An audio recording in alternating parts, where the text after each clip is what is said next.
everyone. I hope you all had a wonderful week. Welcome to InfoScope. I'm your host, Hannah Kim. It's time to get some of the latest news from the IT and science worlds.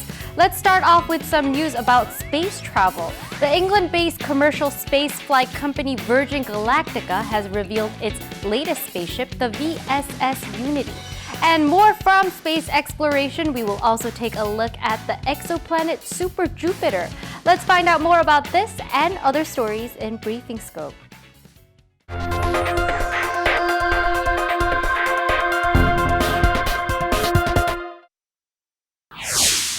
Commercial spaceflight company Virgin Galactica has revealed its latest spaceship, the VSS Unity.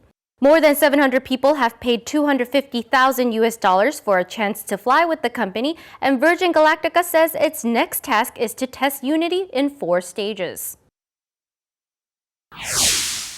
Researchers from the University of Arizona have used the Hubble Space Telescope to measure the rotation rate of an exoplanet named 2M1207b and found its rotation rate to be 10 hours.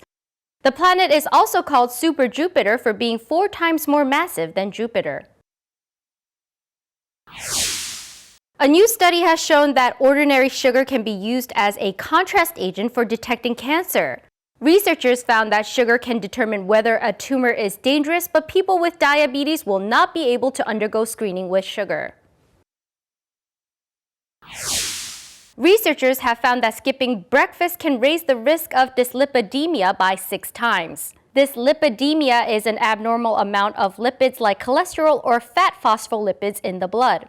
And skipping breakfast has been shown to cause an increase of sugar-laden snack consumption or overeating during lunch, leading to an increase of saturated fat intake. Breakfast is the most important meal of the day, so it's yet another reason why you should always have breakfast in the morning.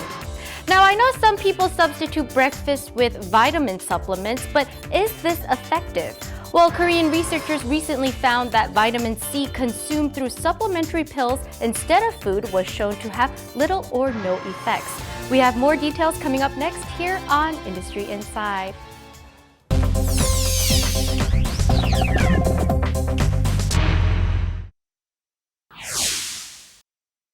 How much vitamin C should we consume, and how should we consume it?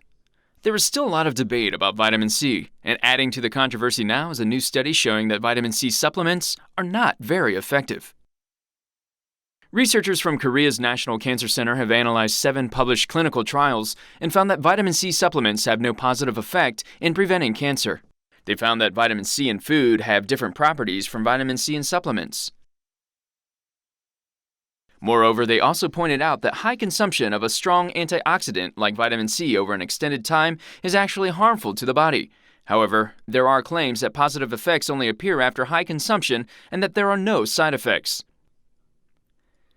Professor Lee Wang-jae of Seoul National University Hospital argues that the amount of vitamin C featured in the recent research is way too small for the results to have any validity. This is painter Vincent van Gogh's The Bedroom, a rendition of his bedroom in Arles, France. The painting we see features blue walls, but the walls were originally light purple. With the help of microscopes and X-ray fluorescence spectrometry, conservators found pink pigments in flakes of the paint. It turned out to be a carmine lake pigment, which Van Gogh used to express lilac. The walls of the bedroom were originally white, but Van Gogh colored them, and what used to be lilac walls turned to blue as time passed. Scientists say that the lilac color represents Van Gogh's efforts to find mental stability. Van Gogh reportedly painted 2 more versions of The Bedroom after he cut his own ear, and they were all very different from the original. Van Gogh approached each painting differently in terms of choosing where to paint first, and each painting also had different combinations of color. Researchers say that while all 3 versions look similar, a scientific analysis can help shed light on Van Gogh's state of mind at that time and unveil other interesting facts. This is Watson, an AI system created by IBM. Following its victory in a TV quiz show against some of the show's longest-running winners, Watson has been deployed at the MD Anderson Cancer Center in Texas. Watson's job is to find a personalized treatment for every cancer patient by comparing medical histories and genetic data. Artificial intelligence is being used in investment consulting, autonomous driving, and even terrorism prediction. However, there are voices of concern over the future of AI and its potential of superseding humans. Physicist Stephen Hawking once warned that robots will dominate humans at some point within the next century. Other notable figures such as Elon Musk and Bill Gates share similar concerns about artificial intelligence. Many worry not only about AI being misused as weapons, but also about the possibility of mass unemployment in 30 years after artificial intelligence takes over human jobs. When we see an object, the object is reflected on the retina at the back of the eye. People with nearsightedness aren't able to see far objects very well, but they can clearly register objects once they get close enough. People suffering from severe myopia have trouble picking up even the largest characters on eye charts. The Brian Holden Vision Institute in Australia has reported that 1 billion people will be suffering from high-degree myopia and half of the world will be nearsighted by 2050. Causes of nearsightedness are attributed to frequent usage of smartphones, computers, TVs, and other digital devices. Researchers predict that Asian nations bordering the Pacific Ocean will see an increase of cases of myopia. Experts are calling for better vision maintenance in teenagers. They also suggest reducing the amount of time spent doing nearsighted tasks and getting regular eye exams from the age of 3. You know, with our digital generation of smartphones and computers, I am really not that surprised that half the world may be nearsighted by 2050.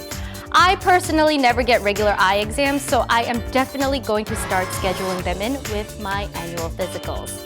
Now, moving on to some other medical news, what is better for pregnant expecting mothers, cesarean sections or natural births? New research shows that there may not be a difference. Let's take a closer look on Tech a Peek.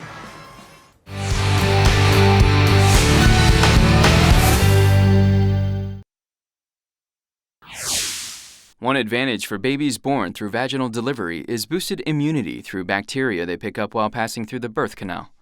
These bacteria are believed to help protect the babies from asthma, obesity, and other health issues.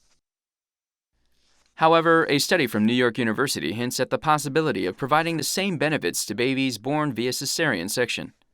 The researchers placed a sterile gauze inside an expecting mother's vagina 1 hour prior to the operation. The gauze was pulled out 3 minutes before the baby was born and rubbed all over the newborn.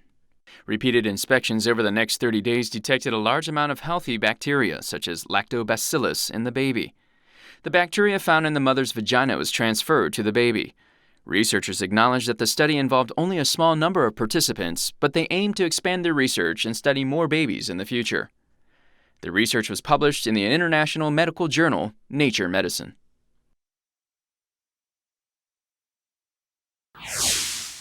Extinguishing a fire in the rugged mountains is no easy task. Human firefighters or helicopters need to be deployed, but this becomes much more difficult at night.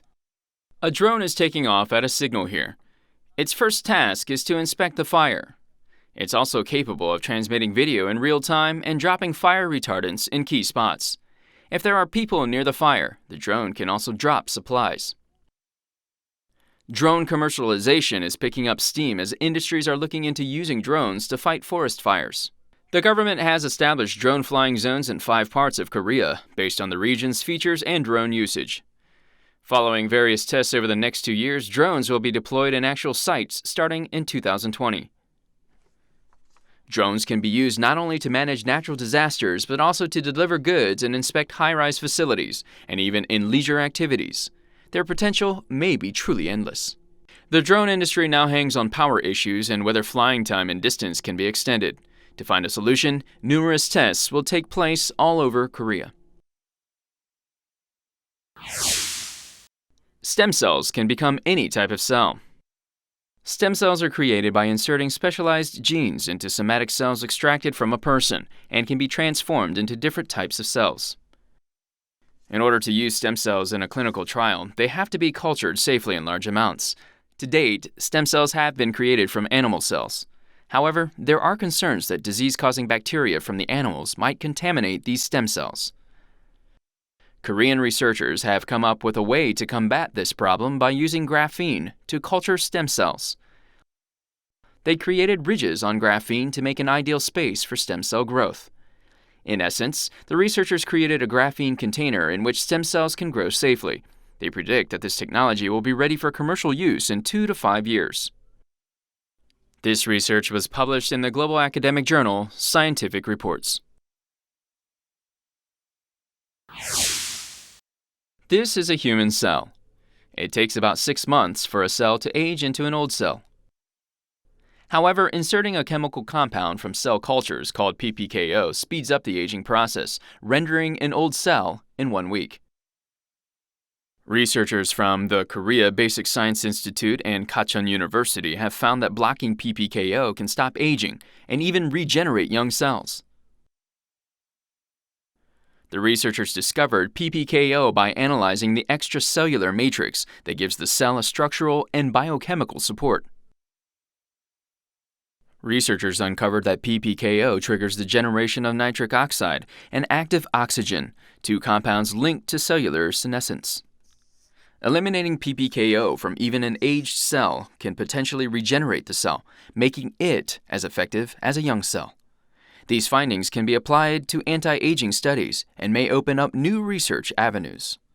This research was published in the online version of the world-renowned Journal for Cellular Senescence, Aging Cell. Well, I don't know about you, but I want to be one of the first ones to hear about those new anti-aging studies. I mean, who doesn't want to be forever young? Well, although we can't stop aging or time, we can always stay a kid at heart. Now, this wraps up today's edition of InfoScope, but we'll be back next week with more of the latest from the IT and science worlds. Thank you for watching and have a wonderful week. Goodbye!